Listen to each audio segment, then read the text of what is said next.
نحمده ونصلي على رسوله الكريم اما بعد فاعوذ باللہ من الشیطان الرجیم بسم اللہ الرحمن الرحیم۔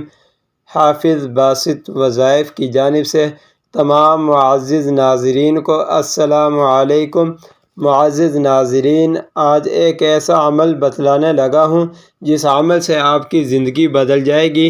آپ کی زندگی میں صرف اور صرف خوشیاں ہوں گی، آپ کا قرض اتر جائے گا، پریشانیاں ختم ہو جائیں گی، آپ کو ہر مصیبت اور ہر پریشانی سے نجات مل جائے گی۔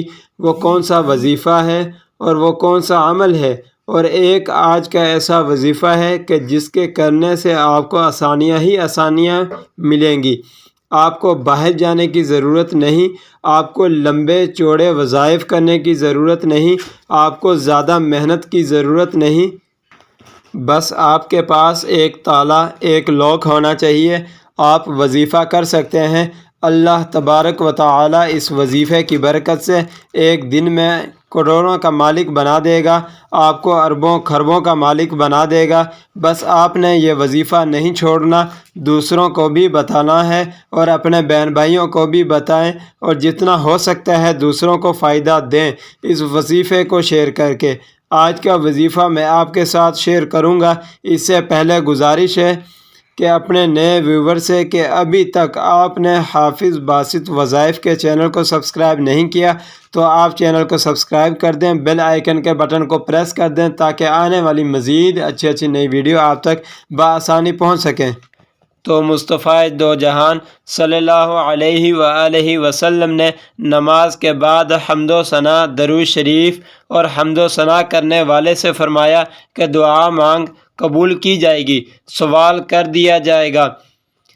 درود پاک جس کے پڑھنے سے ہر مشکل حل ہوتی ہے اور ہر پریشانی ختم ہوتی ہے، ہر دعا قبول ہوتی ہے، جو نماز سے پہلے پڑھا جاتا ہے، نماز میں پڑھا جاتا ہے، دعا سے پہلے پڑھا جاتا ہے اور آخر میں پڑھا جاتا ہے، جو ہر پریشانی کے دوران پڑھا جاتا ہے، جو ہر مشکل کے حل کے لیے پڑھا جاتا ہے، جس کو پڑھنے سے دلوں میں سکون حاصل ہوتا ہے، جس کو پڑھنے سے مصیبتیں ختم ہوتی ہیں، جس کو پڑھنے سے زندگی کی آسائشیں ملتی ہیں، جس کو پڑھنے سے اللہ رب العزت ہر دعا قبول فرما لیتے ہیں، اور جس کو پڑھنے سے ہماری دعا آسمان اور زمین کے درمیان معلق نہیں رہتی بلکہ سیدھا عرش الہی تک پہنچ جاتی ہے۔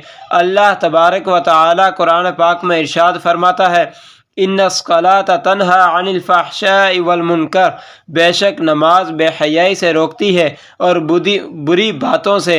اور اللہ رب العزت پارہ 29 سورۃ المعارج میں فرماتا ہے، والذین هم علی صلاتهم یحافظون اولئک فی جنات مکرمون، اور وہ جو اپنی نماز کے محافظت کرتے ہیں یہ ہیں جن کے باہوں میں اعزاز ہوگا۔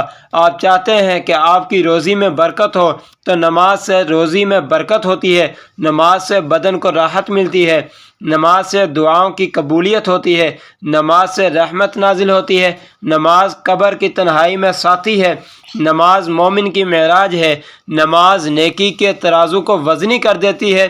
آپ کے لیے جو آج کا وظیفہ ہے وہ بھی ایک نماز کے بعد کا ہے۔ وہ کون سا وظیفہ ہے؟ جس کے کرنے سے اللہ رب العزت آپ کو کروڑوں کا مالک بنا دے گا، وہ بھی ایک دن میں۔ فوری طور پر یہ وظیفہ شروع کر دیں، انشاءاللہ اللہ رب العزت آپ کی ہر حاجت کو پورا کر دے گا۔ آپ نے کرنا کیا ہے، کس طریقے سے اس عمل کو کرنا ہے، غور سے سن لیں۔ آپ کے پاس ایک لاک ہونا چاہیے، ایک تالا ہونا چاہیے۔ تالا کسی بھی کلر کا ہو، وائٹ کلر کا ہو، بلیک کلر کا ہو، اس سے کوئی فرق نہیں پڑتا، جس کو آپ دروازے پر لگاتے ہیں۔ آج کل لاکرز وغیرہ ہوتے ہیں، تالے کم ہی ہوتے ہیں، لیکن آپ نے ایک تالا لینا ہے۔ نماز عصر کے بعد 11 مرتبہ درود ابراہیمی پڑھ لینا ہے یا کوئی اور درود پڑھ لینا ہے۔ اس کے بعد سورہ کوثر کو 21 بار پڑھنا ہے بسم اللہ کے ساتھ۔ 2 دن عصر کی نماز کے بعد اول آخر درود شریف 11 مرتبہ پڑھنا ہے۔ جب آپ یہ عمل 2 دن تک کر لیں تو آپ نے اس لاک تالے پر دم کر لینا ہے اور کسی رسی کے ساتھ گھر کے اندر والے دروازے پر لٹکا دینا ہے۔ ایک دروازہ ہوتا ہے باہر کا، اس کے اوپر نہیں لٹکانا، جو اندر کا دروازہ ہوتا ہے اس کو اوپر آپ نے لٹکانا ہے باہر کی طرف، اور پھر معجزات دیکھیں۔ اگر آپ پر کروڑوں کا قرض ہے تو اتر جائے گا۔ آپ چاہتے ہیں نیا گھر مل جائے گا۔ گھر میں بیماریاں ہیں، مصیبتیں ہیں، پریشانیاں ہیں، تکلیفیں ہیں، تنگیاں ہیں، بے اولادی ہے۔ گھر میں تمام پریشانیاں اس تالے کی برکت سے اللہ رب العزت کھول دے گا، حل فرما دے گا، ختم ہو جائیں گی۔ اسی کے ساتھ میں ویڈیو کا اختتام کرتا ہوں۔ امید ہے آپ کو یہ ویڈیو اچھی لگی ہوگی۔ اجازت چاہتا ہوں نیکسٹ ویڈیو تک۔ اللہ حافظ۔